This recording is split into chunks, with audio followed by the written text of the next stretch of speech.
Bem-vindo ao programa número 41, conversando sobre dependências e outros temas.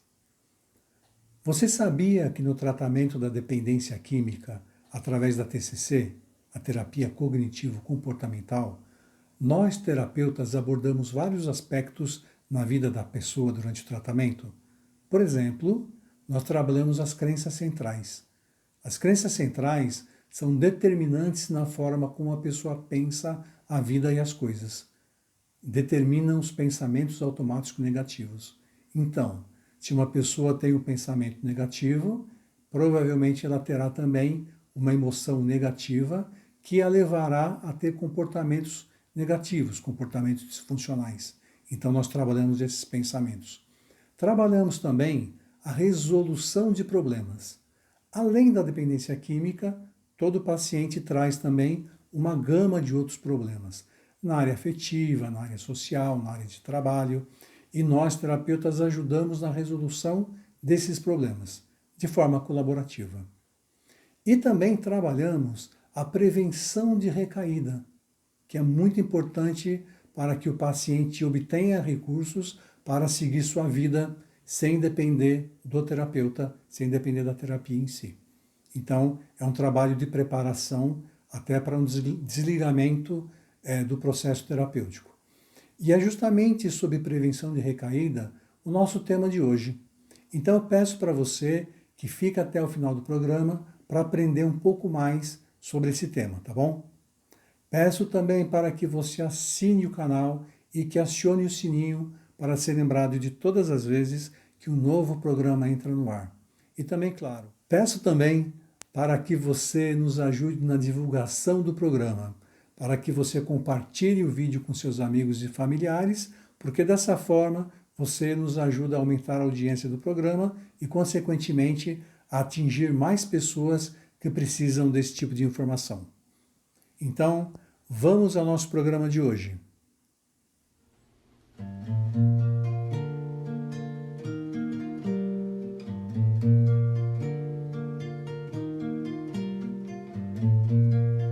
Oi, Neide. Boa tarde. Tudo bem com você? Oi, Paulo. Boa tarde. Tudo bem? E com você? Como é que estão as coisas? Ele está tudo bem, tudo tranquilo. E com você? Também.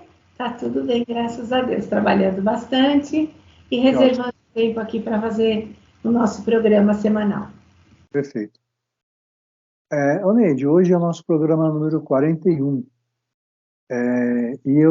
Nós escolhemos, na verdade, como tema, falar um pouco sobre a prevenção da recaída. Né? Só para contextualizar aqui, né?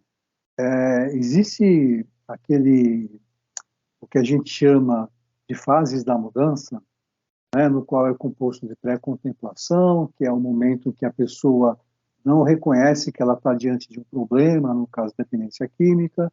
Temos a pré-contemplação, né? Temos a contemplação, que a pessoa enxerga que ela está tendo prejuízos, tanto familiar quanto pessoais.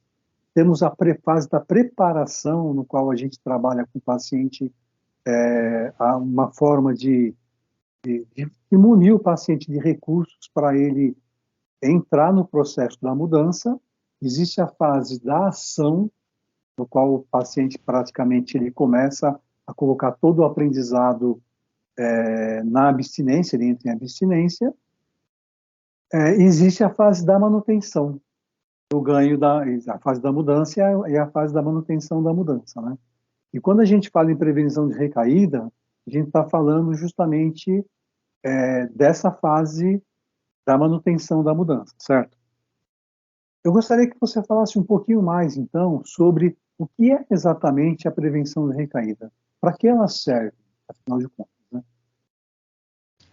Paulo, o criador do modelo de prevenção de recaída foi o professor Alan Marlatt. Hoje ele já está falecido. E o professor Alan Marlatt dizia o seguinte, que mudar é fácil, difícil é manter a mudança. Então, quando a gente fala de uso de substância, parar de usar substância é fácil. O difícil é se manter nesse processo.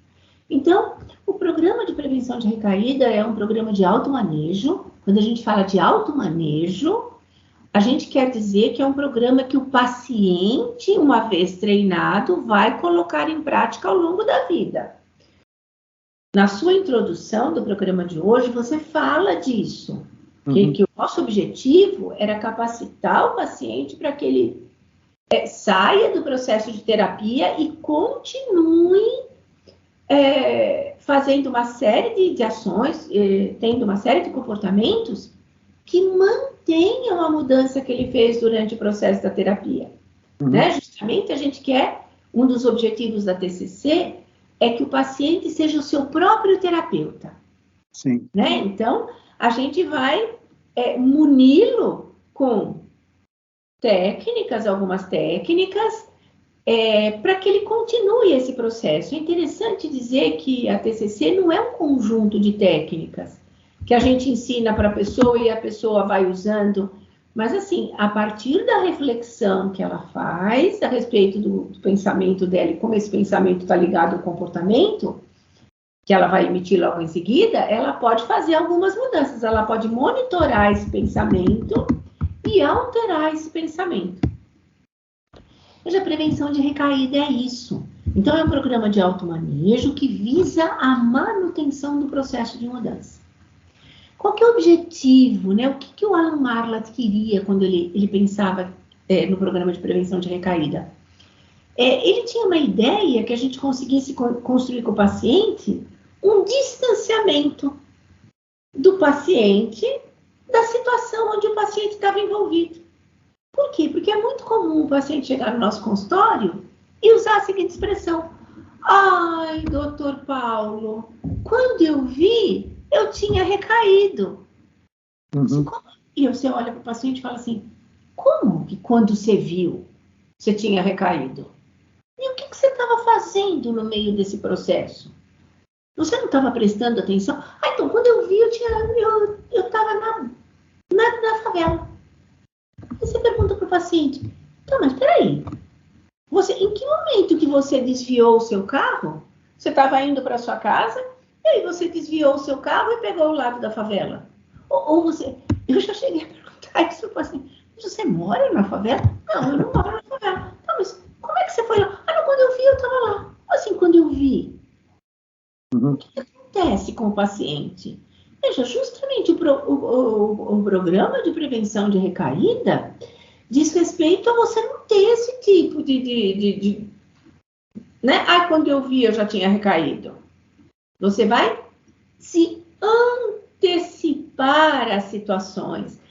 Na verdade, o programa de prevenção de recaída, ele está muito antes disso. Se a gente olhar o modelinho da recaída, aquele modelo com a Judith Gordon de 1985, você vai ver que ele fala que uma diminuição da autoeficácia e somado às expectativas positivas já levam você ao consumo da substância. Quando você consome, você ainda sofre os efeitos de violação da abstinência.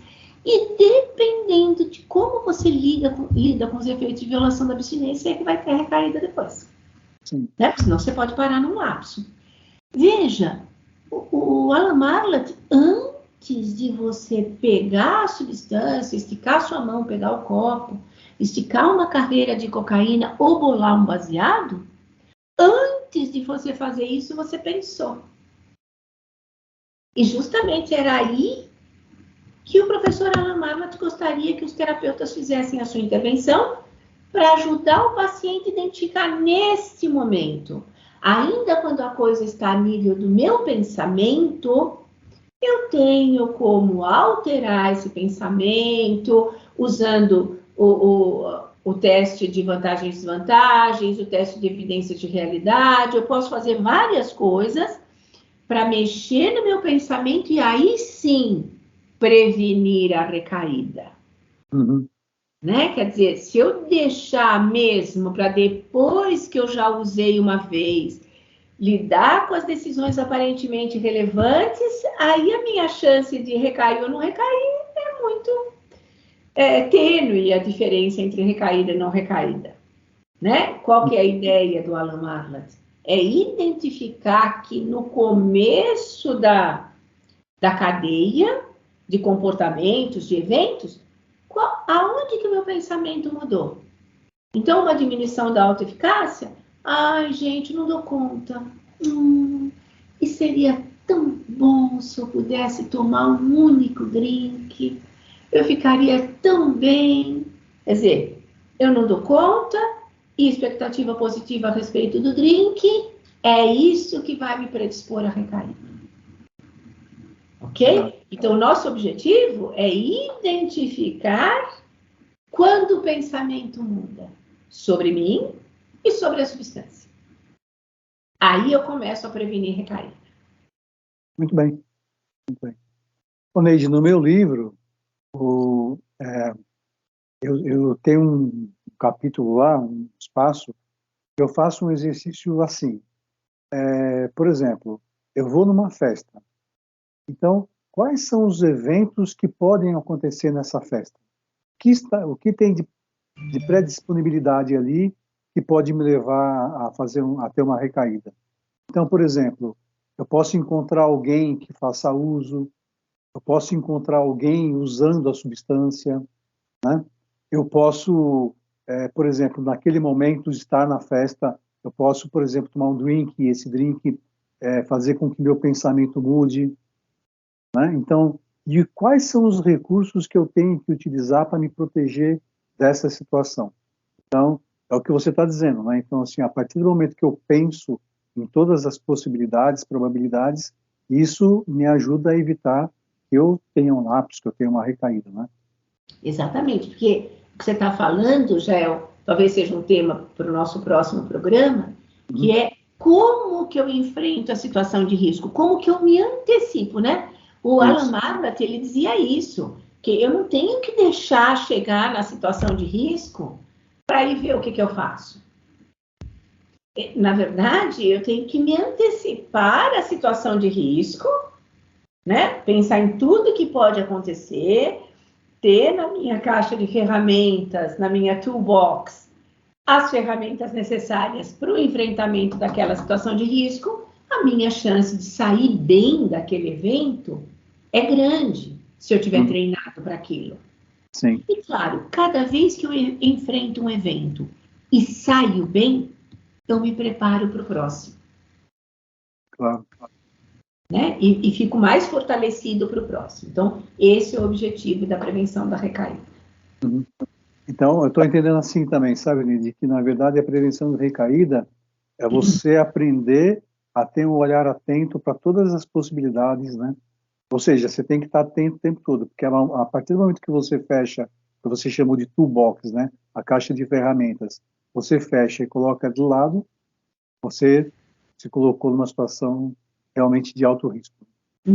Exatamente.